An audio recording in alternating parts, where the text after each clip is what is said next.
नमस्कार, मैं हूं आपके साथ आकांक्षा यादव और आप देख रहे हैं सी न्यूज भारत। वक्त हो चुका है न्यूज बुलेटिन का, जिसमें हम आगरा, इंदौर, रोहतास, श्योपुर और उन्नाव जनपद की खबरों को जानेंगे विस्तार से। तो चलिए निगाह डालते हैं खबरों पर। आगरा जनपद में अखिल भारतीय वैश्य एकता परिषद रुनकता द्वारा श्री राम मनोहर लोहिया जयंती और होली मिलन समारोह का आयोजन सेठ श्यामलाल इंटर कॉलेज में किया गया। इस दौरान वैश्य शिरोमणि सम्मान राष्ट्रीय अध्यक्ष डॉक्टर हेमंत गुप्ता को दिया गया। समारोह का शुभारंभ दीप प्रज्वलन कर किया गया। कलाकारों ने सांस्कृतिक कार्यक्रम प्रस्तुत कर समा बांध दिया। विधायक पुरुषोत्तम खंडेलवाल ने आगामी चुनाव में वैश्य एकता को संगठित करने पर जोर दिया। आयोजक पवन अग्रवाल ने बताया कि राम मनोहर लोहिया जयंती मनाने के साथ होली मिलन समारोह आयोजित कर वैश्य समाज को एकजुट करने का प्रयास किया गया है। इस दौरान विनय अग्रवाल, विनोद अग्रवाल, शैलू अग्रवाल, शीतल अग्रवाल आदि मौजूद रहे। पवन कुमार अग्रवाल, प्रदेश कोषाध्यक्ष ऑल स्कूल वेलफेयर एसोसिएशन। आज हमारे विद्यालय सेठ श्यामलाल इंटर कॉलेज में अखिल भारतीय वैश्य महासभा का होली मिलन समारोह।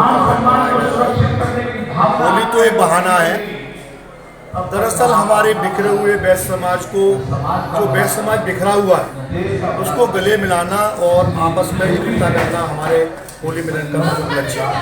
आज बहुत हर्ष के साथ, बहुत ही आनंद के साथ मैं कहना चाहता हूँ कि हमारे पूरे ब्रज क्षेत्र का, पूरे यूपी के जितने भी कदावर नेता हैं वैश्य समाज के और हमारे रुनकता ग्राम के जितने भी वैश्य समाज है, इस होली मिलन के बहाने हमारे विद्यालय प्रांगण में एकत्रित हुए हैं। और बंधुओं, एकता में इतनी शक्ति है, अगर हमारा वैश्य समाज एक मंच पर एक साथ आ गया तो हमारे लिए कोई भी काम असंभव है। धन्यवाद। आगरा से सी न्यूज संवाददाता अनुज उपाध्याय की रिपोर्ट। प्रदेश में बढ़ते कोरोना संक्रमण के मामलों को देखते हुए रोको टोको अभियान के तहत आज प्रदेश के मुखिया शिवराज सिंह चौहान ने इंदौर पहुंचकर प्रसिद्ध 56 दुकानों पर मास्क का वितरण करते हुए मास्क लगाने के प्रति शहरवासियों को जागरूक किया। वहीं शहर के मध्य सर्वधर्म संघ अध्यक्ष मंजूर बेगम ने मास्क वितरण अभियान शुरुआत की। साथ में वरिष्ठ पुलिस अधिकारी additional SP Rajesh Vyas, CSP SS Tomar, CSP BPS Parihar, Padrinath, थाना प्रभारी राकेश मोदी ने गुरुद्वारे से शुरू करते हुए राजबाड़ा सर्किल और आसपास के व्यापारी क्षेत्रों में सघन मास्क वितरण किया। राहगीरों को मास्क देते हुए समझाइश भी दी गई। वहीं फुटपाथ पर व्यवसाय करने वाले छोटे व्यापारियों एवं बच्चों को भी मास्क वितरित किए गए। बन रही है ना, आ जाओ इधर, आ जाओ, चिपकते हुए ही। आज प्रदेश ही नहीं पूरे देश के अंदर कोरोना की लहर वापस से लौट के आई है। जगह जगह पेशेंट लगातार बढ़ा है। मध्य प्रदेश की सरकार ने एक रोको टोको अभियान के तहत जो अभियान चलाया था, उसके अनुसार ही उसको प्रोत्साहन देते हुए आज हमने सर्वधर्म संघ के माध्यम से माँ अहिल्या की नगरी राजवाड़े पर इकट्ठा हुए। गुरुद्वारे से राजवाड़ा और खजूरी बाजार होते हुए भीड़ वाले क्षेत्रों में निःशुल्क मास्क बांटे। हमारे साथ एडिशनल एसपी राजेश व्यास जी, सीएसपी एसके तोमर जी और समस्त थाना प्रभारी और सुरक्षा समिति के लोग भी थे। जगह हमने रोका, लोगों को समझाई दी और एक मास्क उनको दिया हमने। तो एक ये जो सरकार जागरूक हुई है, सरकार ने बोला रोको टोको और अभियान करो। मैं आपकी चैनल के माध्यम से मांग करना चाहूँगा कि जो सरकार का निर्देश है उसका पालन नगर निगम भी करे। नगर निगम गरीब बेसहाराओं के साथ चालन नहीं बनाए, उन्हें पहला समझाए। डायरेक्ट चालन बनाया जा रहा है, इसका मैं भी विरोध करता हूँ। इस संबंध में मैं हमारे जो मंत्री हैं इंदौर के, कैबिनेट मंत्री तुलसी सिलावट जी से भी आग्रह करूँगा कि जो अभियान के तहत गरीब बेसहारा मध्यम वर्ग के दुकानदार 100-200 रुपये शाम तक कमाते नहीं, उसके बाद नगर निगम उनके जो 100-200 रुपये 500 रुपये के चालन बना रही है, ये गलत निर्णय है। पहला अभियान चलाया जाए, रोको टोको समझाई दी जाए, उसके बाद जो व्यक्ति नहीं मानता उसका चालन करना उचित होगा। ये जो अभी अभियान चल रहा है इसका मैं विरोध करता हूँ। आप निःशुल्क मास्क बांटो, जनता को जागरूक करो। ये अभियान सरकार की तरफ से वैसे ही अभियान यहाँ भी चलना चाहिए। मंजूर बेग, अध्यक्ष सर्वधर्म संघ। इंदौर से सी न्यूज संवाददाता सुरेश बैरागी के साथ रेखा बैरागी की रिपोर्ट। इंदौर में मंगलवार रात एक कपड़ा व्यापारी को बातों में उलझाकर बदमाश 14 लाख रुपए लेकर उड़े। एमजी रोड थाना क्षेत्र में हुई इस वारदात में एक बदमाश व्यापारी से लड़ने लगा और तभी बाकी बदमाश व्यापारी की एक्टिवा गाड़ी से पैसे लेकर भाग गए। घटना के बाद पुलिस के वरिष्ठ अधिकारी मौके पर पहुंचे और सीसीटीवी कैमरे के आधार पर बदमाशों की तलाश में जुटे हैं। आशंका जताई जा रही है कि इस वारदात में किसी परिचित का हाथ हो सकता है। पुलिस इन्हीं तमाम बिंदुओं पर बारीकी से जांच कर रही है। महेश तोस्नीवाल। क्या हो गया था भैया? इधर मैं दुकान से आ रहा था, मेरे को दो लड़कों ने रोका और छीना झपटी कर ली। कहाँ है आपकी दुकान? कहाँ से आ रहे थे आप? रिवर साइड रोड प्रकाश प्लाजा। कैसे हुआ, क्या करा आपके साथ? मेरे साथ मारपीट की और पैसों का बैग लेके चले गए। कितने पैसे थे आपके पास? 14,13,000 काय के पैसे थे? रेडीमेड गारमेंट की दुकान के। क्या नाम था दुकान आपकी? महेश गारमेंट। महेश गारमेंट। आप वहाँ आपकी दुकान है? खुद के। हाँ। कहाँ से कहाँ जा रहे थे आप? दुकान से कहाँ जा रहे इधर जा रहा था। कहाँ आपका घर? सोने लतागंज। ये आपके किसी पर शक है? नहीं सर। कितने लोग थे? 2 जने। रोज पहले का भी देखिए पीछे नहीं सर, रोज इसी रूट से जाते हो क्या? लगभग इसी रोड से जाते हैं। तो डेली तय कैसे लेके जाते हैं? नहीं डेली नहीं ले जाते। ये कितने दिन का केस था? ये 3 दिन का। ठीक है, आपका नाम बताओ। महेश तोस्नीवाल। कितने पैसे लगाए गए हैं? क्या अब तक इन्वेस्टिगेशन में सामने आया कौन है जिससे ये जो रुपये लेकर के? देखिए, जैसे कि आपको विदित है कि आज अभी यहाँ पे एक व्यापारी हैं, कपड़ा व्यापारी हैं, वो अपने घर जा रहे थे और घर जाते समय स्कूटी में थे वो। 2 लड़के आए, उन्हों को रोका, उनके साथ में मारपीट करी और उनकी डिग्गी से पैसे निकाल करके वो भाग गए। और अभी चूँकि घटना की तस्दीक हमने कर ली है तो अभी इनकी FIR करके और इसका इन्वेस्टिगेशन हमने शुरू किया है और देखते हैं कि इसमें क्या मसला निकल करके सामने आता है और हमें उम्मीद है कि इसमें आरोपी जल्दी पकड़ लिए जाएंगे। सर मारपीट भी की? हाँ, जैसा ये अब मौके पे बता रहे हैं कि इनके साथ में मारपीट हुई है। हाँ सर, छोटे हाथ लगे हैं। हाँ बिल्कुल, इसमें जो है चूँकि अब ये मास्क लगाए हुए हैं तो एग्जैक्ट चेहरा तो नहीं क्लियर हो रहा, लेकिन इनका एक ट्रेल समझ में आएगा तो उसमें जो भी बातें निकल करके आएंगी उसके हिसाब से पुलिस अपना अग्रिम कार्रवाई करेगी। इंदौर से सी न्यूज़ संवाददाता सुरेश बैरागी के साथ रेखा बैरागी की रिपोर्ट। आज सासाराम के सदर अस्पताल में मरीजों के लिए बुधवार से एक नई सेवा शुरू की गई है। अब डायलिसिस के मरीजों को जिले से इलाज के लिए बाहर नहीं जाना पड़ेगा। अब उनका इलाज सासाराम के सदर अस्पताल में ही होगा। सदर अस्पताल में नवनिर्मित सेवा का शुभारंभ धर्मेंद्र कुमार के द्वारा विधिवत फीता काट कर किया गया। इस अवसर पर उन्होंने कहा कि शुरू होने से मरीजों को काफी लाभ होने का उन्होंने कहा कि ये सेवा शुरू होने से मरीजों को काफी लाभ मिलेगा। एक सवाल के जवाब में उन्होंने कहा कि जल्द ही सदर अस्पताल में अल्ट्रासाउंड सेवा शुरू करने की कवायद चल रही है। इसके अलावा डीएम के द्वारा धीरज को ये निर्देश दिया कि रात में दवा दुकानें अधिकतर बंद हो जाती हैं, जिससे मरीजों को काफी परेशानी होती है। उसको ध्यान में रखकर हर हाल में रात में भी दवा दुकानों को खुला रखने की व्यवस्था की जाए। नहीं, सर आज डायलिसिस सुविधा शुरू हुई है सर, मरीजों के लिए कितना मायने रखता है? डायलिसिस सुविधा आज से स्टार्ट हुआ, ये हम लोग के लिए बड़ा ही अच्छा रहेगा, क्योंकि बहुत से रोगी ऐसे थे जो कि आर्थिक रीजन से या फिर यहाँ उपलब्धता होने के होता ही नहीं था, इसके कारण से बड़े सेंटर्स पे जाते थे, उनका आर्थिक भी उसके लिए होता रहता था लॉस। तो ये आज से स्टार्ट हो गया है तो ये बहुत फ़ायदेमंद होगा रोहतास ज़िले के लिए। सर ये अल्ट्रासाउंड बहुत दिनों से बंद पड़ा हुआ है सर, लगभग अभी हम लोग इस इशू को देख लेते हैं। अभी इसका स्टार्ट हुआ है तो हम लोग इसका ही बात करें, उसको हम देखते। सर सदर अस्पताल परिसर में सर विगत कई एक वर्षों से स्वास्थ्य कर्मी और डॉक्टर के लिए आवास बना हुआ है, लेकिन तबेला बन कर रह गया है सर, क्या कहेंगे आप सर? आप पता नहीं, अभी संज्ञान में नहीं है, आपने रखा है तो अब इसको देखवा। सर कई ऐसे डॉक्टर्स हैं यहाँ पे सदर अस्पताल में जो प्राइवेट में भी ड्यूटी कर रहे हैं सर, उनके लिए क्या कार्रवाई की जा रही है?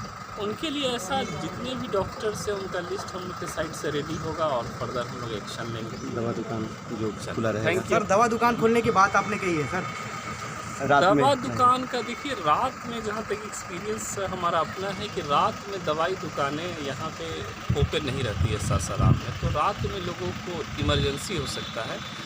सीए साहब को ऐसा इंस्ट्रक्शन हुआ है कि आज सबका एक बार अपने स्तर से देख लेंगे, रिव्यू हो जाएगा और कम से कम रोस्टर में 2-2 दवाई दुकान डेली ओपन रहेंगे। और इस एकदम रात में भी यदि लोगों को कुछ इमरजेंसी होता है तो एटलीस्ट कोई ना कोई दुकान तो होना चाहिए ना उनके लिए, तो वो आज से इंश्योर कराएंगे। सर अभी आप यहाँ पे आए विजिट करने के, यहाँ पे जो स्थिति है पहले की अपेक्षा जो स्वस्थ देख रही है, उसके पहले गंदगी के टाइप का महसूस होता था। अब पता नहीं अब क्या सवाल की हम समझ ही नहीं पाए। सर कहने का मतलब है कि जो अभी यहाँ पे आप यहाँ आए हैं सैनिटाइजेशन उद्घाटन करने के लिए, और यह परिसर जो था और सर सफाई की नौबत में दिख रही है। और इससे पहले यहाँ पर बहुत सारे गंदगी की टाइप के दिख रहे थे। आज आए हैं तो आज साफ लग रहा है, बाकी यदि बाद में गंदगी रहता है तो हम लोग देखते रहेंगे। रोहतास से सी न्यूज़ संवाददाता पंकज की रिपोर्ट। सोशल मीडिया पर पोस्ट डालने पर 2 अगस्त वर्ष 2019 में समाजसेवी देवेंद्र शर्मा पर राष्ट्रीय सुरक्षा कानून के तहत कार्यवाही कर 115 दिन सेंट्रल जेल ग्वालियर से नजरबंद कर दिया गया है, जिस पर अब हाईकोर्ट की सामान्य प्रक्रिया शुरू होने पर देवेंद्र शर्मा ने पिटीशन दायर की है। दायर पिटीशन में कहा गया है कि फरियादी कोई आदतन अपराधी नहीं था और न ही ऐसे कोई पुलिस रिकॉर्ड थे। बावजूद इसके मात्र सोशल मीडिया पर एक पोस्ट शेयर करने पर षड्यंत्र पूर्वक झूठी कहानी रचकर तत्कालीन थाना प्रभारी पुलिस अधीक्षक कलेक्टर ने मिलकर रासुका की कार्यवाही कर फरियादी का चरित्र खराब कर दिया। साथ ही सलाहकार बोर्ड के समक्ष अपना पक्ष रखने का मौका भी नहीं दिया। आज से ठीक 18 माह पूर्व 29 जुलाई 2019 को दिल्ली में किसी सामाजिक संगठन ने गृह मंत्री को एक पत्र लिखा।